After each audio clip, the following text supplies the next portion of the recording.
Hi everyone, welcome to this week's guided watercolor tutorial, Rabbits in a Winter Landscape.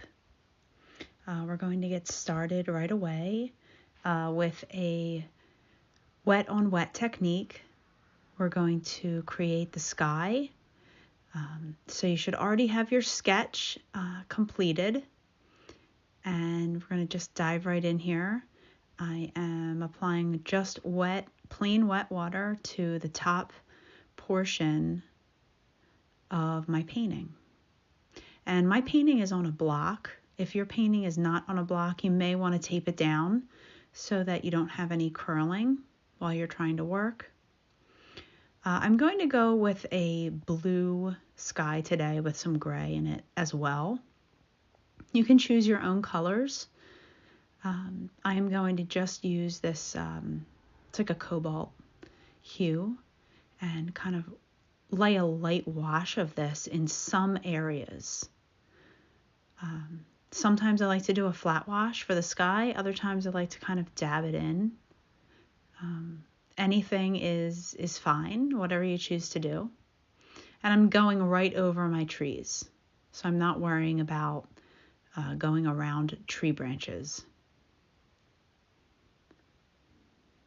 Okay, so just kind of shifting some of this paint around to give it a sort of textured look. Some spots are darker than others.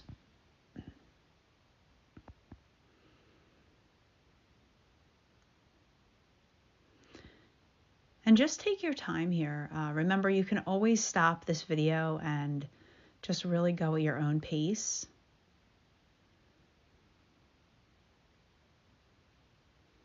Now adding some of that neutral tone. A gray would work, even sometimes brown. Or you may want to take this in a really different direction with some purples and pinks. Maybe try yellow.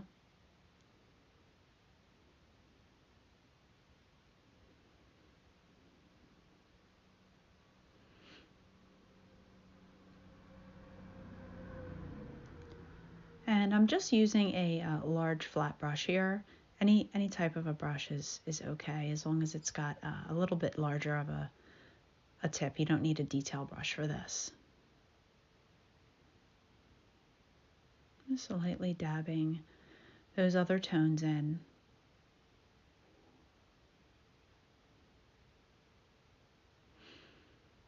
Sometimes it helps to add a bit of a dark line down near the base. We're going to be adding trees after this has time to set. So let that go. We're going to start with a little bit of water on this first bunny. Looks like a little smaller than the other one. I think I envisioned him maybe as a baby. But again, you can experiment with the size of your rabbits. These are sort of more of a simplistic style. You could get super detailed with it for sure. They are kind of off in the distance, so there's not a lot of detail to these rabbits. We're going to just do some washes on it and give it the form that way. So I'm going to pull some burnt sienna, some umber, some ochre, and I may even tap a bit of blue into this rabbit. And these colors may not seem like they go together, but they do. And we can sort of go through this together, just using those light washes and kind of building up the color. So I'm starting with my burnt sienna very lightly, and then I may add in a dab of the dark color. And then with just my brush, kind of move it around the rabbit. Some different spots here. Even going up into my sky and adding a bit of that brown,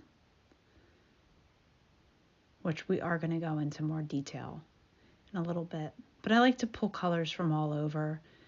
It gives the painting a cohesive feel. I also like to move around the painting. It keeps me from getting too caught up in details. So there we go with that other rabbit. He's getting his first wash on his coat there. I'm keeping the tail white. So I'm not using any white paint today. I'm just letting the paper be the white. Again, that's a choice. You can certainly use white paint, and I often do. I'm just not going to today. Okay, adding some of the darker gray in. And some of the neutrals are varying in shades, so the value might be a little deeper, so I can kind of have fun with that.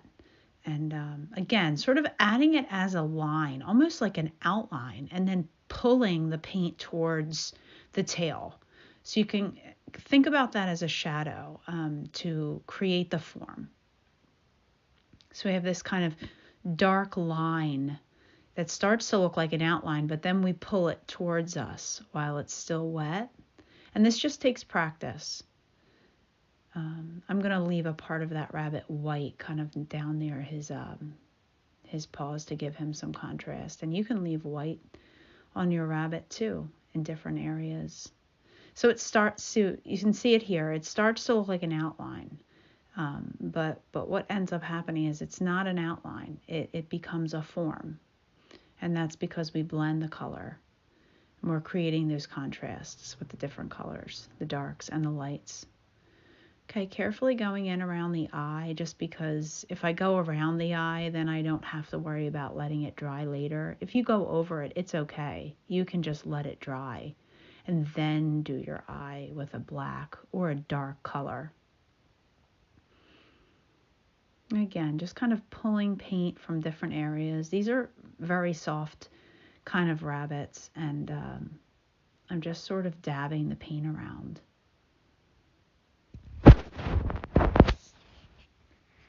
Okay, going up into the ears. And a lot of the shape of the rabbit in the drawing is, I guess, like a circle, really. It's different variations of that circular form.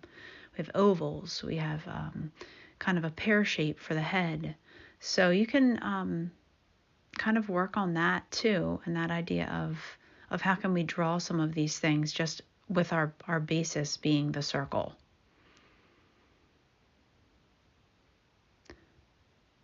Okay, add a little more here to the ears to give it the illusion of the ear being in the front, one in the front and one in the back, because they sort of are, right? The way they're aligned on the rabbit's head in this angle and this perspective of how he's sitting.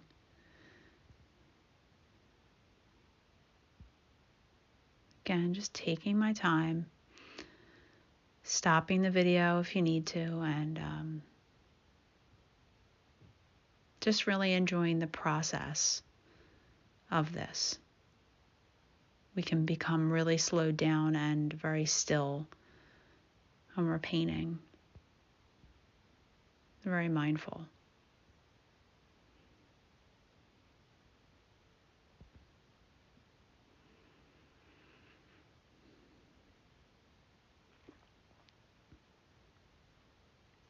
And oftentimes it may even start to look like it's too dark. That was a very dark spot I put on that ear, but once we start to move it around, we see that it can really fade out quite nicely, especially if we're moving it throughout the rabbit.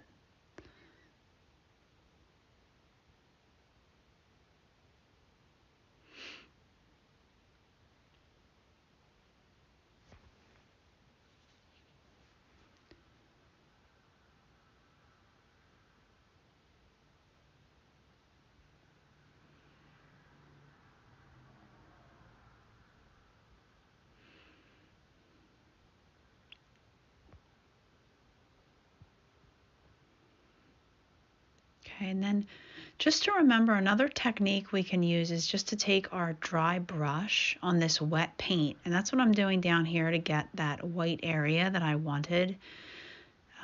And what that does is it leaves the paper slightly tinted with the color, but it's so slight it takes on a white look as well. So we can remove paint and we can create more contrast or even a white area that way.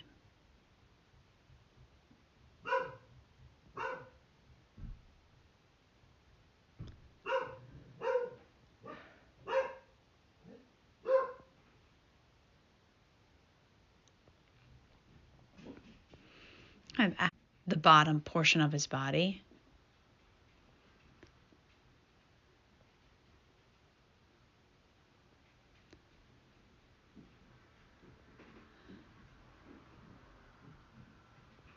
And then we're just going to let them sit and go back up here into these trees that are off in the distance. So using our greens, our browns, neutrals, sometimes I even add the purple in, just to give it those deep, rich, contrasting tones. And I'm dabbing, just dabbing my paint in,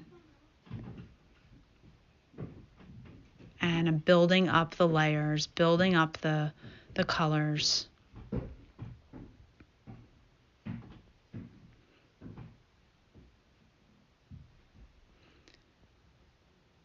And just letting it spread. The spreading on this cold press paper is one of my favorite things about it. You may like cold press or hot press, and try this. I have used hot press paper, but I'm definitely not as big a fan of it for my work. I enjoy the spreading. But again, find the paper that you love and the paper that suits your painting style, and just go for it. So I'm continuing to dab those colors on, just kind of mixing them right in my palette.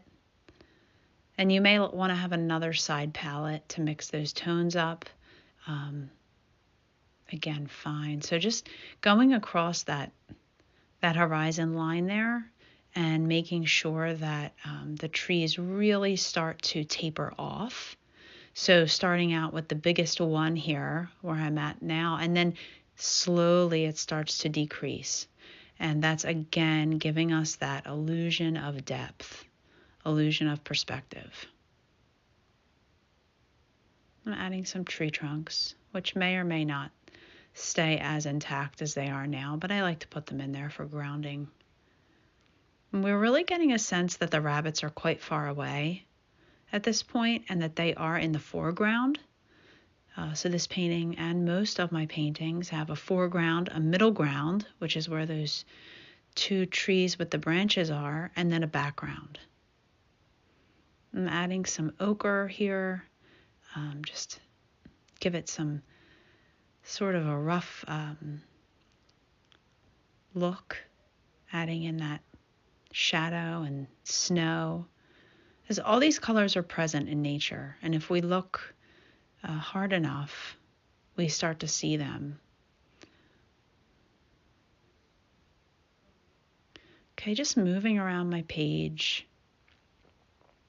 adding in those tree trunks. I may have to wait a bit to go up too high into the branches because the sky is still very wet. May go up into it a little bit just to get some of that color and that spreading in there. I like the look of it when it spreads in and kind of just looks really natural. You're of course welcome to get a hairdryer out, holding it pretty far away so it doesn't move any of your paint, or just sit and wait for it to dry and come back to it, pause the video. But again, just building up with the colors for these trees.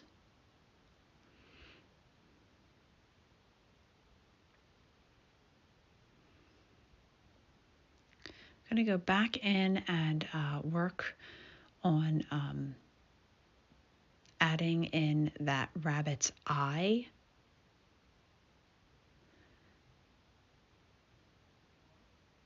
This first one here, and just a little dab. That's all it takes. We don't have to be too detailed with this part. Just a little black speck, have kind of those almond-shaped eyes. Maybe a little bit of detail on the nose, and then pulling some of those whiskers eventually as well.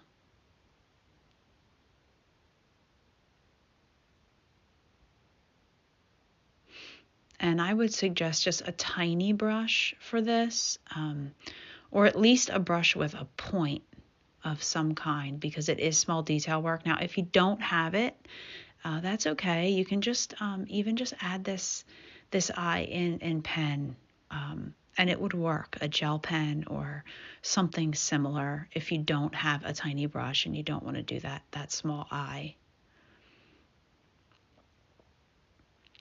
My brush is giving me some problems. It's not very pointy. And this can happen, and just sort of have to go with it. Just doing our best.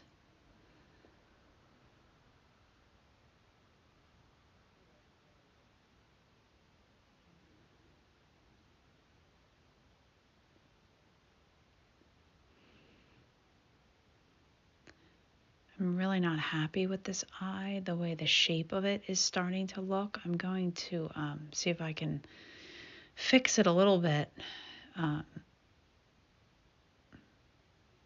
See what happens here.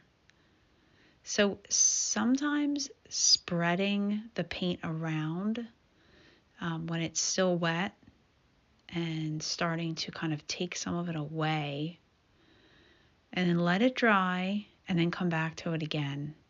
So I think I'm going to kind of take some of this paint away. I wasn't too happy with the shape there that I did.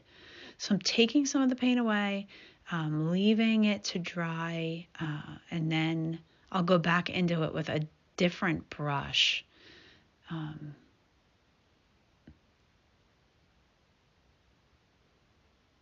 So just let that go for a little bit. Back into these ears. So we can redefine areas once it's had time to dry and settle.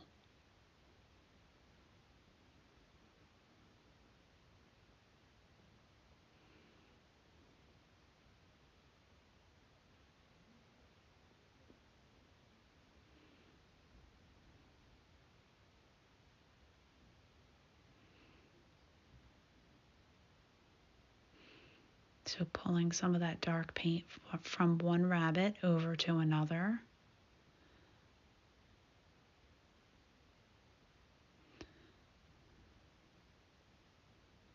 Just going to add a tiny bit of darkness here for the nose, and then I'll be going back into that later on to give it a little bit of a pink tint.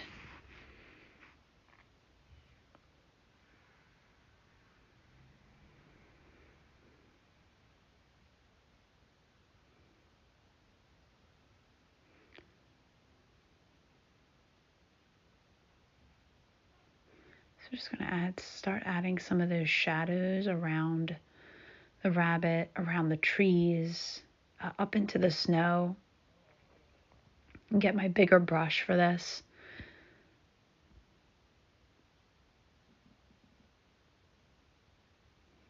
So we can just begin the shadows by pulling some of the bottom of the tree paint and then dabbing in some more. So it was already wet. We had our wet on wet, and then we added in that darker tone, and now we're just going to kind of move that out because it is quite dark.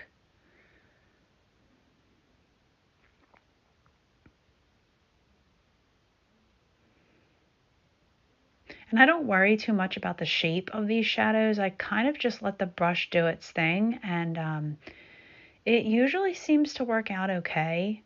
Has a natural feel going right underneath those rabbits, giving them some shadow.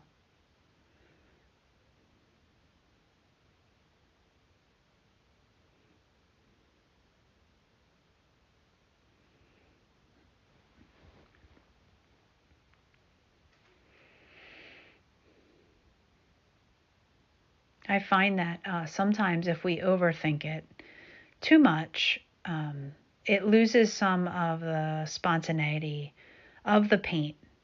It is, I think, a spontaneous paint. It sort of just does these things, right? We don't always have to try so hard. And if we overthink it, it may take a bit of it away. So don't be worried if you're finding that you're just doing things. There's a lot of amazing things that just kind of happen with watercolor, and we can just trust the process.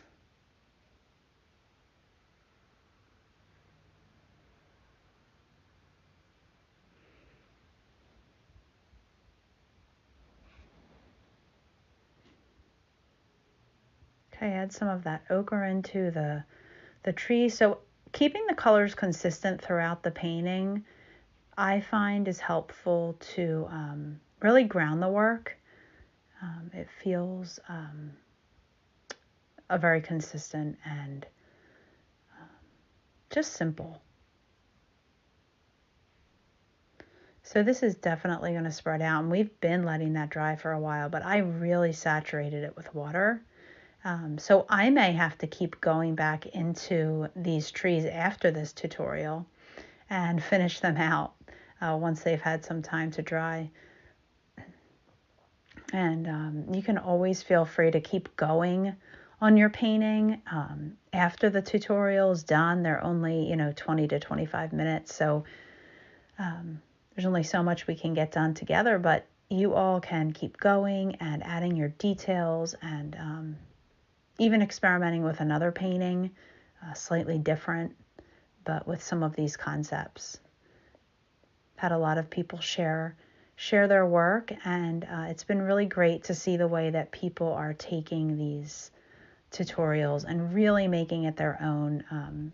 There's so many ways to paint, and there's so many different styles of painting, and everyone has their own. And although techniques may be the same, it really is something that's unique to the person. So I'm just adding that bit to the nose there. And just really simple rabbits.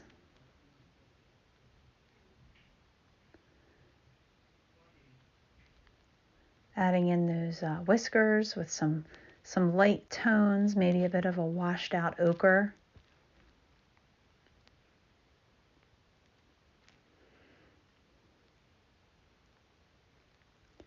Work a bit more on these trees here. Adding in the neutral grays, the umbers, the browns, ochre, being really free with the branches. And then continuing to sort of let that paint spread out behind it to give us the illusion of those trees in the distance. And I'm going to be going back into those and darkening up some of those areas, as well as some of this area in front of the tree line where we can see not only ground but also the snow.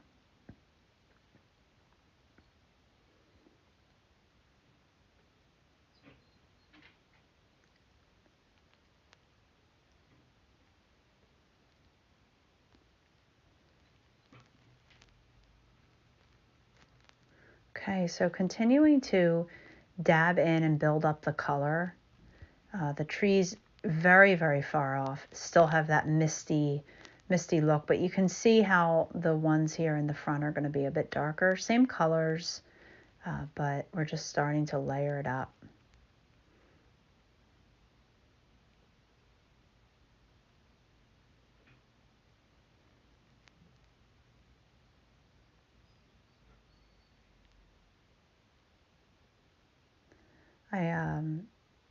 I really like the way that the sky is starting to have some of those brown tones to it as well. All this, I think, just makes it look more natural and in a way more realistic, even though I wouldn't call this style of painting super realistic. It's got an illustrative feel to it. So don't be worried if your painting is kind of very soppy and just needs some time to set, and you can go back in and keep working on it. I think that knowing when to stop is important. And with watercolor, it's always great to sit it aside, let it dry, come back in a little bit, and then see it with those fresh eyes, which is definitely what I'm going to be doing today. So remember to share your work in our chat thread, and please share your paintings and send these tutorials off to people that you think could use them. And thank you all so much for painting with me today. Take good care.